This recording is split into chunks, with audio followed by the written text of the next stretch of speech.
Okay, so let's get into this. Have you ever just felt, well, a bit off, like things aren't clicking, maybe you're feeling tired, but also somehow restless, stuck in these old patterns that just feel uncomfortable now? Yeah, definitely. Or like you're seeing things differently than everyone else around you. Exactly.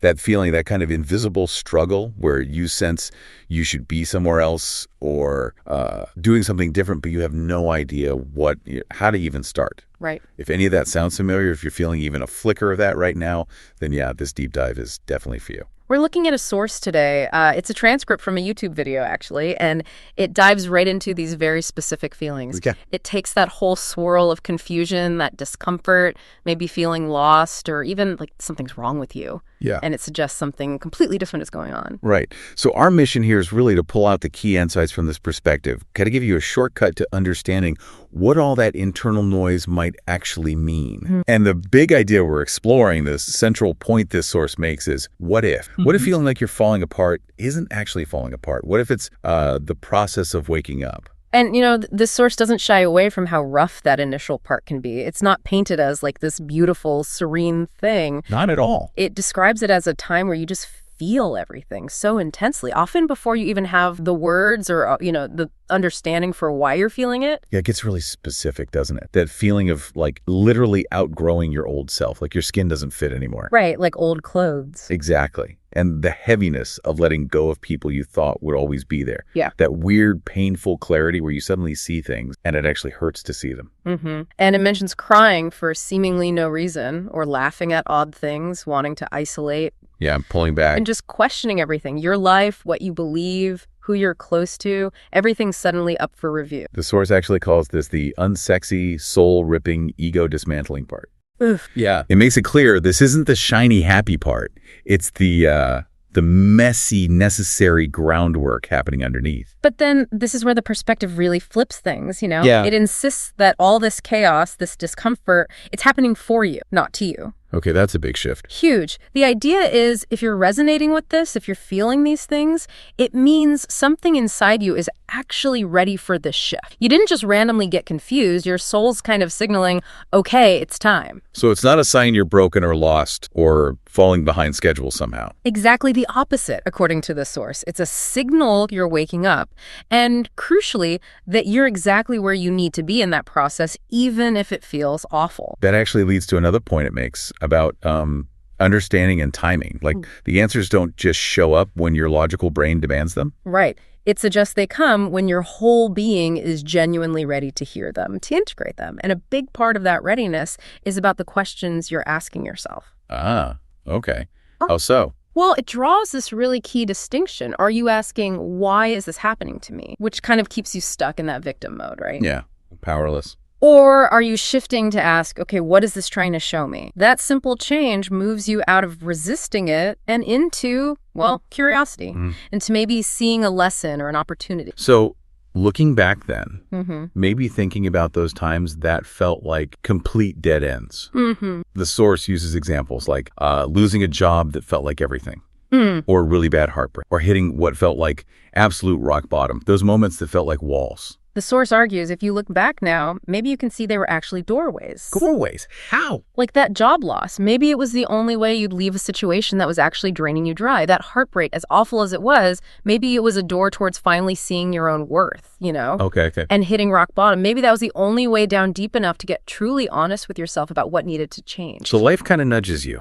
Yeah, the idea is it nudges you towards your, let's say, higher self or true path. And if you ignore the whispers, well, the pushes get louder, more disruptive, until you basically can't stay asleep anymore. And how do you know if you're actually in this kind of shift? Are there signs? The source points to some pretty distinct feelings, yeah. Like people you always counted on suddenly just don't get you anymore. There's a disconnect. Okay. Or things that used to bring you comfort, maybe old hobbies or routines, they start to feel kind of hollow, empty. Right. And what else? Silence. That's a big one. Silence, which maybe used to feel awkward or lonely, starts to feel like the only place that's actually safe. Like it's nourishing somehow. So if you feel that way, it's not.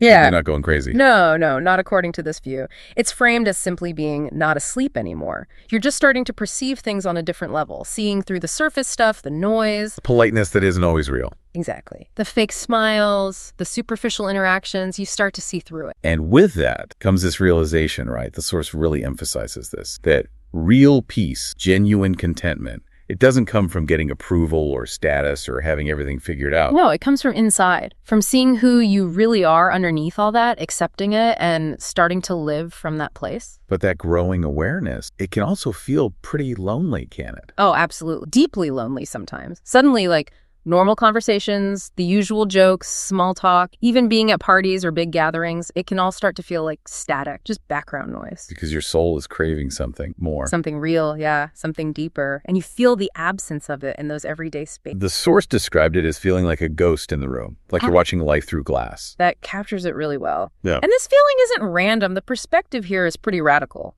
You're not actually here to just fit in. Okay, you're here too. You're here to wake up. And maybe even harder, you're here to unlearn who you were taught and conditioned to be. Wow, unlearn who you were taught to be. That hits hard. Doesn't it? The source asks you to consider, is that tired, anxious, maybe disconnected version of you? Is that the real you? Or is it what it calls a survival? The survival version. Explain that a bit more. It's the version that learned, probably very young, to adapt, to maybe shrink yourself down to make other people feel comfortable. Right there. Or stay quiet to avoid conflict. Exactly. Wearing this mask, you know? A mask built out of fear, mostly. Fear of judgment, fear of not being enough, needing that approval from outside. And the mask hides how lost or scared you might really feel underneath. So the process then involves taking the mask off. Which is terrifying, absolutely terrifying. The source basically asks, who are you really, without the legs, without the validation, without all the noise and distraction you use to fill silence? And the silence is where you find. It suggests that silence, the thing you might be running from, is exactly where you meet your actual self. The real, raw, maybe messy, but totally authentic you that's been buried under all those layers. So if you see it like that, you're not broken. You were never broken. Just hidden, buried under years and years of expectations, other people's rules, your own fears, the habit of just pretending. And that's why this waking up feels so weird and confusing. Yeah. Because you're not just changing, you're returning. Returning to the essence of who you were before the world piled all its shoulds on. But there's no guidebook for this, right? Definitely not. It often brings intense confusion. You feel really isolated. And yeah, there's even this strange kind of grief. Grief for what? Grief for that old survival self, maybe. Or even grief for the authentic self you never really got to know until now. And how do other people react? Because they must notice something's different. Oh, they notice. And often the reaction isn't great. They might say, you've changed, and usually they don't mean it in a good way. Why? Because you're not playing the game anymore. Pretty much. Because you stopped pretending to like things that drain you, or you stopped going along just to keep the peace. And this source says that's when they label you the weird one. Okay. But maybe being weird isn't bad. That's the reframe. The source argues that being weird in a world it calls largely sleepwalking is actually a gift. It's a sign you're awake. So that heightened awareness. Yeah. Noticing the little things, feeling the energy in a room, seeing through the fake stuff, hearing what people don't say. That's presented as your superpower. It's your internal compass. It's pulling you away from the noise, the chaos, and back towards what's true for you. And it challenges that idea that you need to get tough, get a thicker skin. Completely. It says, no, you were meant to feel deeply. You were meant to be sensitive. That sensitivity isn't a weakness. It is the strength. It's the compass guiding you home.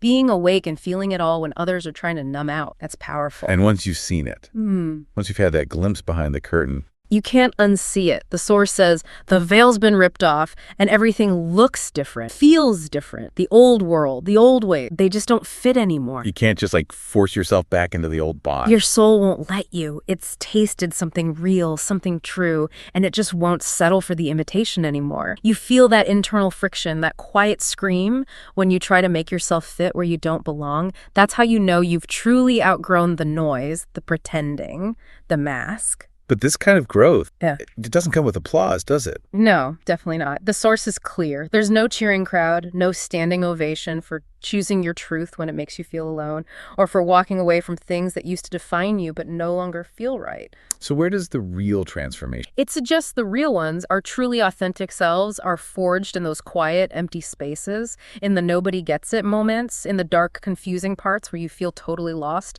but something deep inside keeps you putting one foot in front of the other anyway. Why? Why keep going then? Because that deep inner knowing, that intuition, understands this isn't an ending. It feels like one, but it's actually a really difficult, messy, but ultimately powerful beginning. It sounds incredibly challenging. Do people ever miss the old way? Oh, for sure. You might miss how easy it felt sometimes, being numb, being on autopilot. But the source really hammers home. That wasn't the real you, that was just survival mode, built on needing to fit in, afraid of really being seen. And this growth, this waking up, it's bound to cause some friction with people, right? Absolutely inevitable. People notice. They get uncomfortable when you set new boundaries, when you stop being who they expect you to be. They might react weirdly, even negatively. Because your waking up makes them uncomfortable in their own sleep.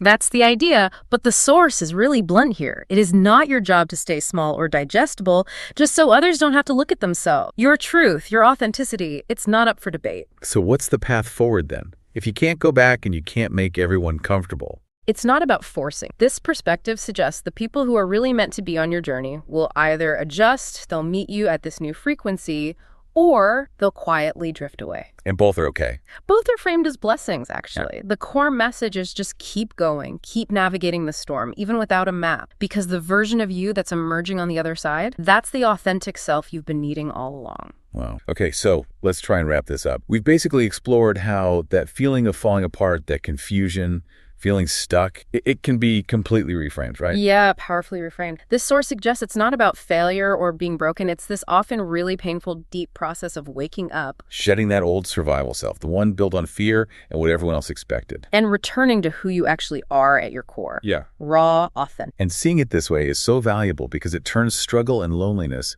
into signs of real growth, of coming back to yourself. It suggests you're not behind, you're not broken. You're actually right where you need to be on this journey of waking up. And that final thought from the source really brings it home, doesn't it? It really does. It says, if anything I said felt like it was pulled straight out of your chest, then this wasn't just a video, it was a mirror. Just sit with that for a second. If any of this resonated deep down, felt like it was speaking right to something inside you. Maybe it wasn't just us talking, maybe it was a reflection, showing you something important about where you are right now.